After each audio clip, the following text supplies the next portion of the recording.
আসসালামু আলাইকুম। আপনারা শুনছেন ইমামের শব্দগল্প। ইমামের শব্দগল্পে আপনারা আজকে শুনবেন সৈয়দ মুজতবা আলী লিখিত প্রবাস বন্ধু। আপনারা শুনছেন ইমামের শব্দগল্প, আর আপনাদের সাথে কণ্ঠে আছি আমি ইমাম হোসেন। শুরু হচ্ছে প্রবাস বন্ধু। বাসা পেলুম কাবুল থেকে ২.৫ মাইল দূরে খাজা মোল্লা গ্রামে। বাসার সঙ্গে সঙ্গে চাকরও পেলুম। অধ্যক্ষ জিরার আলী যাতে ফরাসি, কাজেই কায়দামাফিক আলাপ করিয়ে দিয়ে বললেন, এর নাম আব্দুর রহমান, আপনার সব কাজ করে দেবে। জুতো বুরুষ থেকে খুন খারাপি, অর্থাৎ ইনি হরফুন মৌলা বা সকল কাজের কাজী। জিরার সাহেব কাজের লোক, অর্থাৎ সমস্ত দিন কোনো না কোনো মন্ত্রীর দপ্তরে ঝগড়া বসচা করে কাটান। কাবুলে এরই নাম কাজ। ওরা ভুয়া, বিকালে দেখা হবে বলে চলে গেলেন। কাবুল শহরে আমি ২টি নরদানব দেখেছি, তার একটি আব্দুর রহমান। পরে ফিতে দিয়ে মেপে দেখেছিলুম ৬ ফুট ৪ ইঞ্চি। উপস্থিত লক্ষ্য করলুম লম্বায় মিলিয়ে চওড়াই। দুখানা হাত হাঁটু পর্যন্ত নেমে এসেছে। আঙ্গুলগুলো দু কাঁদি মর্তমান কলা হয়ে ঝুলছে। পা দুখানা ডিঙি নৌকার সাইজ। কাঁধ দেখে মনে হলো আমার বাবুর্চি আব্দুর রহমান না হয়ে সে যদি আমির আব্দুর রহমান হতো, তবে অনায়াসে গোটা আফগানিস্তানের ভার বইতে পারত। এ কান ও কান জোড়া মুখ, হাঁ করলে চৌড়াচৌড়ি কলা গিলতে পারে। এবড়ো থেবড়ো নাক কপাল নেই। পাগড়ি থাকায় মাথার প্রকার আকার ঠাহর হল না। তবে আন্দাজ করলুম বেবি সাইজের হ্যাটও কান অব্দি পৌঁছাবে। রং ফর্সা, তবে শীতে গ্রীষ্মে চামড়া চিরে ফেঁটে গিয়ে আফগানিস্তানের রিলিফ ম্যাপের চেহারা ধরেছে। দুই গাল কে যেন থাবড়া মেরে লাল করে দিয়েছে। কিন্তু কার এমন বুকের পাটা? রুজো তো মাখবার কথা নয়। পরনে সিলওয়ার কুর্তা আর ওয়াস্কিট। ঠোঁট দুটি দেখতে পেলুম না। সেই যে প্রথম দিন ঘরে ঢুকে কার্পেটের দিকে নজর রেখে দাঁড়িয়েছিল, শেষ পর্যন্ত ওই কার্পেটের অপরূপ রূপ থেকে তাকে বড় একটা চোখ ফেরাতে দেখিনি। গুরুজনদের দিকে তাকাতে নেই। আফগানিস্তানেও নাকি এই ধরনের একটা সংস্কার আছে। তবে তার নয়নের ভাবের খেলা গোপনে দেখেছি। দুটো চীনামাটির ডাবরে যেন দুটো পান্তুয়া ভেসে উঠেছে। জরিপ করে ভরসা পেলুম, ভয়ও হলো। এ লোকটা ভীমসেনের মতো রান্না তো করবেই, বিপদে আপদে ভীমসেনেরই মতো আমার মুশকিল আসান হয়ে থাকবে। কিন্তু প্রশ্ন, এ যদি কোনোদিন বিগড়ে যায় তবে? রহমানকে জিজ্ঞাসা করলুম, পূর্বে কোথায় কাজ করেছ? উত্তর দিল, কোথাও না। পল্টনে ছিলুম, মেসের চার্জ। ১ মাস হলো খালাস পেয়েছি। রাইফেল চালাতে পারো? একগাল হাসল। কি কি রাত্রে জানো? পোলাও, কোরমা, কাবাব, ফালুদা। আমি জিজ্ঞাসা করলুম, ফালুদা বানাতে বরফ লাগে, এখানে বরফ তৈলির কল আছে? কিসের কল?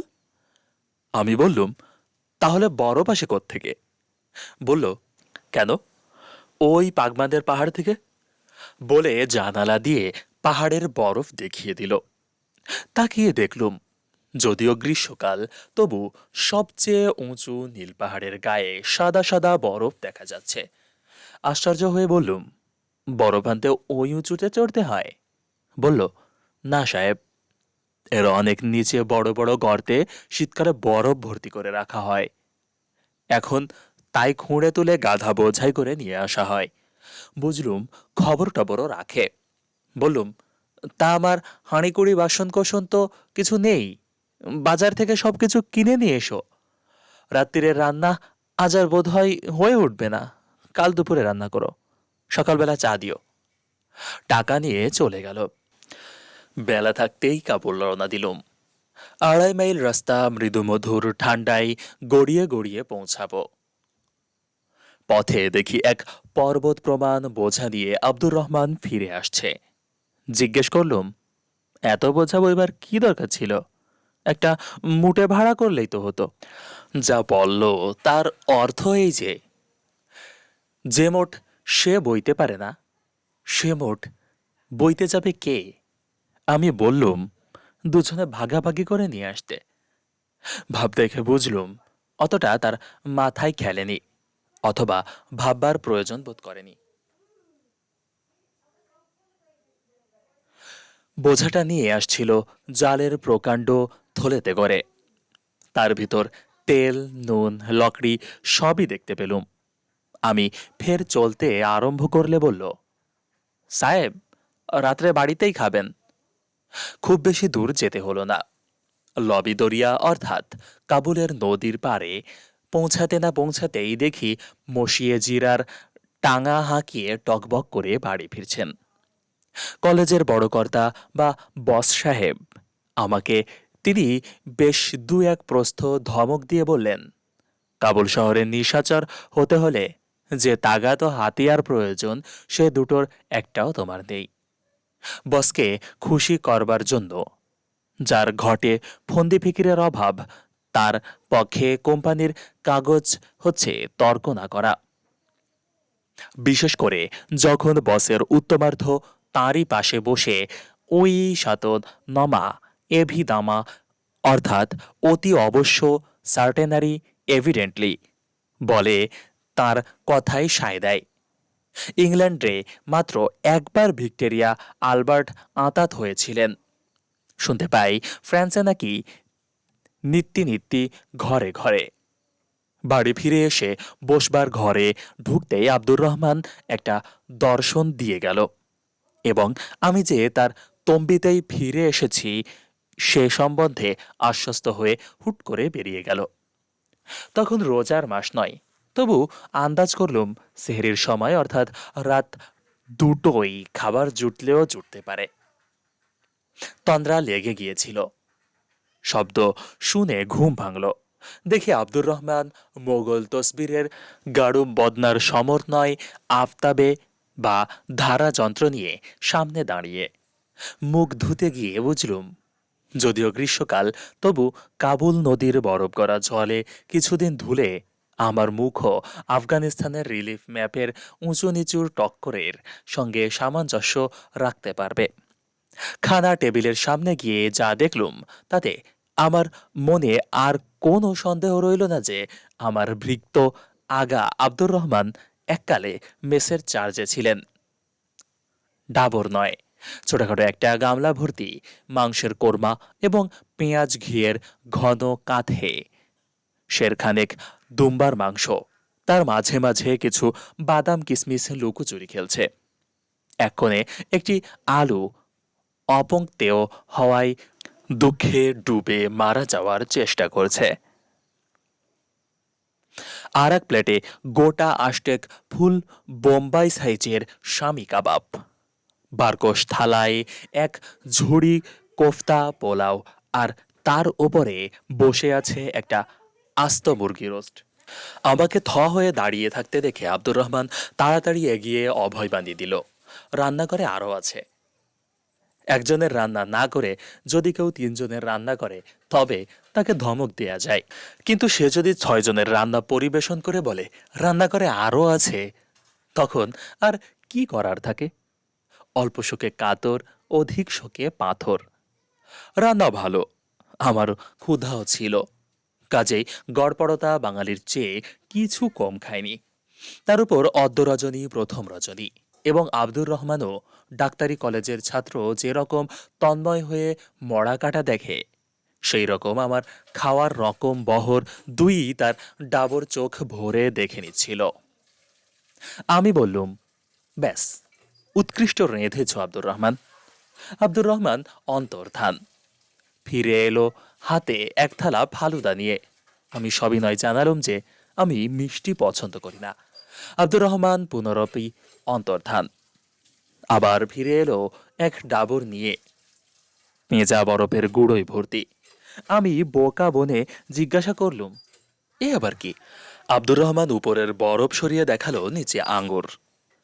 মুখে বলল, বাগেবালার বরফি আঙুর তামাম আফগানিস্তানে মশহুর বলেই একখানা শশারে কিছু বরফ আর গোটা কয়েক আঙ্গুর নিয়ে বসলো। আমি আঙ্গুর খাচ্ছি ও ততক্ষণ একটা একটা করে হাতে নিয়ে সেই বরফের টুকরোই ঘুরিয়ে ফিরিয়ে অতি সন্তর্পণে ঘষে মেয়েরা যেরকম আচারের জন্য কাগজি নেবু পাথরের শিলে ঘষেন, বুঝলুম বরফ ঢাকা থাকা সত্ত্বেও আঙ্গুর যথেষ্ট হিম হয়নি বলে এই মোলায়েম কায়দা। ওদিকে তালু আর জিরার মাঝখানে একটা আঙ্গুরে চাপ দিতেই আমার ব্রহ্মরন্ধ্র পর্যন্ত ঝিনঝিন করে উঠছে। কিন্তু পাছে আব্দুর রহমান ভাবে তার মনিব নিতান্তই জংলি, তাই খাইবার পাশের হিম্মত বুকে সঞ্চয় করে গোটা আষ্টে গিললুম। কিন্তু বেশিক্ষণ চালাতে পারলুম না। ক্ষান্ত হয়ে বললুম, যথেষ্ট হয়েছে আব্দুর রহমান, এবারে তুমি গিয়ে ভালো করে খাও। কার্গোয়াল কে দেয় ধুঁয়ো। এবারে আব্দুর রহমান এলেন চায়ের সাজ সরঞ্জাম নিয়ে। কাবুলি সবুজ চা পেয়ালায় ঢাললে অতি ফিকে হলদে রং দেখা যায়। সে চায়ে দুধ দেওয়া হয় না। প্রথম পেয়ালায় চিনি দেওয়া হয়, দ্বিতীয় পেয়ালায় তাও না। তারপর ওই রকম তৃতীয় চতুর্থ কাবুলিরা পেয়ালা ছয়েক খায়। অবশ্যই পেয়ালার সাইজে খুব ছোট, কফির পাত্রের মতো। চা খাওয়া শেষ হলে আব্দুর রহমান 10 মিনিটের জন্য বেরিয়ে গেল। ভাবলুম এই বেলা দরজা বন্ধ করে দিই, না হলে আবার হয়তো কিছু একটা নিয়ে আসবে। আজ তো উটের রোজটা হয়তো দিতে ভুলে গিয়েছে। ততক্ষণে আব্দুর রহমান পুনরায় হাজির। এবার এক হাতে থলে ভর্তি বাদাম আর আখরোট, অন্য হাতে হাতুড়ি। ধীরে সুস্থে ঘরের এক কোণে পা মুড়ে বসে বাদাম আখরোটের খোসা ছাড়াতে লাগলো। এক মুঠো আমার কাছে নিয়ে এসে দাঁড়ালো। মাথা উঁচু করে বলল, আমার রান্না হুজুরের পছন্দ হয়নি। কে বলল পছন্দ হয়নি? তবে ভালো করে খেলেন না কেন? আমি বিরক্ত হয়ে বললুম, কি আশ্চর্য, আমার বপুটার সঙ্গে তনুটা মিলিয়ে দেখো দেখিনি। তার থেকে আন্দাজ করতে পারো না আমার পক্ষে কি পরিমাণ খাওয়া সম্ভবপর? আব্দুর রহমান তর্কাতর্কি না করে ফের সেই কোণে গিয়ে আখরোট বাদামের খোসা ছাড়াতে লাগলো। তারপর আপন মনে বলল, কাবুলের আবহাওয়া বড়ই খারাপ। পানি তো পানি নয়, সে যেন গলানো পাথর। পেটে গিয়ে এক কোণে জড়ি বসলো, তবে ভরসা হয় না আর কোনোদিন বেরুবে। কাবুলের হাওয়া তো হাওয়া নয়, আতসবজির হলকা। মানুষের খিদে হবেই বা কি করে? আমার দিকে না তাকিয়েই তারপর জিজ্ঞেস করলো, হুজুর কখনো পানশির গিয়েছেন? সে আবার কোথায়? উত্তর আফগানিস্তান, আমার দেশ। সে কি জায়গা! একটা আস্ত দুম্বা খেয়ে এক ঢোক পানি খান, আবার খিদে পাবে। আকাশের দিকে মুখ করে একটা লম্বা দম নিন, মনে হবে তাজি ঘোড়ার সঙ্গে বাজি রেখে ছুটতে পারি। পানশিরের মানুষ তো পায়ে হেঁটে চলে না, বাতাসের উপর ভর করে যেন উড়ে চলে যায়। শীতকালে সে কি বরফ পড়ে, মাঠ পথ পাহাড়ি নদী গাছপালা সব ঢাকা পড়ে যায়। ক্ষেত খামারের কাজ বন্ধ, বরফের তলায় রাস্তা চাপা পড়ে গেছে। কোনো কাজ নেই, কর্ম নেই, বাড়ি থেকে বেরোনোর কথাই ওঠে না। আহা, সে কি আরাম! লোহার বার কষে অঙ্গার জ্বালিয়ে তার উপর ছাই ঢাকা দিয়ে কম্বলের তলায় চাপা দিয়ে বসবেন গিয়ে জানালার ধারে। বাইরে দেখবেন বরফ পড়ছে, বরফ পড়ছে, পড়ছে, পড়ছে 2 দিন 3 দিন 5 দিন 7 দিন ধরে। আপনি বসেই আছেন আর দেখছেন চেতৌর বরফ বাবারত কিরকম বরফ পড়ে। আমি বললুম, 7 দিন ধরে জানালার কাছে বসে থাকবো? আব্দুর রহমান আমার দিকে এমন করুণভাবে তাকালো যে মনে হলো এরকম বেরসিকের পাল্লা সে জীবনে আর কখনো এতটা অপদস্থ হয়নি। ম্লান হেসে বলল, একবার আসুন, জানালার পাশে বসুন, দেখুন। পছন্দ না হয় আব্দুর রহমানের গর্দান তো রয়েছে। খেই তুলে নিয়ে বলল, সে কত রকমের বরফ পড়ে, কখনো সোজা ছোঁড়া ছোঁড়া পোঁজাতুলের মতো। তারই ফাঁকে ফাঁকে আসমান জমিন কিছু কিছু দেখা যায়। কখনো ঘুরঘুরটি ঘন চাদরের মতো নেবে এসে চোখের সামনে পর্দা টেনে দেয়। কখনো বয় জোর বাতাস, প্রচণ্ড ঝড়। বরফের পাঁজে যেন সে বাতাস ডাল গলাবার চরকি চালিয়ে দিয়েছে। বরফের গুঁড়ো ডাইনে বাঁয়ে উপরে নিচে এলোপাথাড়ি ছুটোছুটি লাগায়, হু হু করে কখনো একমুখে হয়ে তাজি ঘোড়াকে হার মানিয়ে ছুটে চলে। কখনো সব ঘুটঘুটে অন্ধকার, শুধু শুনতে পাবেন শো শো। তার সঙ্গে আবার মাঝে মাঝে যেন দারুল আমানের ইঞ্জিনের সিটির শব্দ। সেই ঝড়ে ধরা পড়লে রক্ষে নেই, কোথা থেকে কোথায় উড়িয়ে নিয়ে চলে যাবে, না হয় বেহুশ হয়ে পড়ে যাবেন বরফের বিছানায়। তারই উপর জমে উঠবে 6 হাত উঁচু বরফের কম্বল, গাদা গাদা, পাঁজা পাঁজা।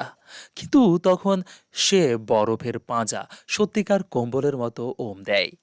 তার তলায় মানুষকে 2-3 দিন পরও জ্যান্ত পাওয়া গেছে। একদিন সকালে ঘুম ভাঙলে দেখবেন বরফ পড়া বন্ধ হয়ে গিয়েছে। সূর্য উঠেছে, সাদা বরফের উপর সে রোশনির দিকে চোখ মেলে তাকানো যায় না। কাবুলের বাজারে কালো চশমা পাওয়া যায়, তাই পরে তখন বেড়াতে বেরোবেন। যে হাওয়া দম নিয়ে বুকে ভরবেন, তাতে এক রত্তি ধুলো নেই, বালু নেই, ময়লা নেই। চুরির মতো ধারালো ঠান্ডা হাওয়া নাক, মগজ, গলা, বুক চিরে ঢুকবে, আবার বেরিয়ে আসবে ভিতরকার সব ময়লা ঝেঁটিয়ে দিয়ে। দম নেবেন, ছাতির এক বিঘত ফুলে উঠবে। দম ফেলবেন, এক বিঘত নেমে যাবে। একদম দম নেওয়াতে এক বছর আয়ু বাড়বে। একবার দম ফেলাতে 100টা বেমারি বেরিয়ে যাবে। তখন ফিরে এসে হুজুর একটা আস্ত দুম্বা যদি না খেতে পারেন, তবে আমি আমার গোঁফ কামিয়ে ফেলবো। আজ যা রান্না করেছিলুম তার ডাবল দিলেও আপনার খিদের চোটে আমায় কতল করবেন। আমি বললুম, হ্যাঁ আব্দুর রহমান, তোমার কথাই সই। শীতকালটা আমি পানশিরেই কাটাবো। আব্দুর রহমান গদগদ হয়ে বলল, সে বড় খুশির বাত হবে হুজুর। আমি বললুম, তোমার খুশির জন্য নয়, আমার প্রাণ বাঁচানোর জন্য। আব্দুর রহমান ফ্যাল ফ্যাল করে আমার দিকে তাকালো।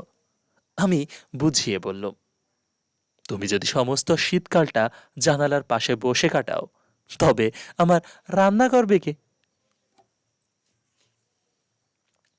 শেষ হলো ইমামের শব্দ গল্পে আমাদের আজকের আয়োজন প্রবাস বন্ধু। আপনাদের সাথে এতক্ষণ পর্যন্ত আমি ছিলাম ইমাম হোসেন। খুব শীঘ্রই আপনাদের সাথে অন্য কোনো আয়োজন দিয়ে দেখা হচ্ছে। ততক্ষণ পর্যন্ত ভালো থাকুন, সুস্থ থাকুন, আর অবশ্যই ইমামের শব্দ গল্পের সাথেই থাকুন। আল্লাহ হাফেজ।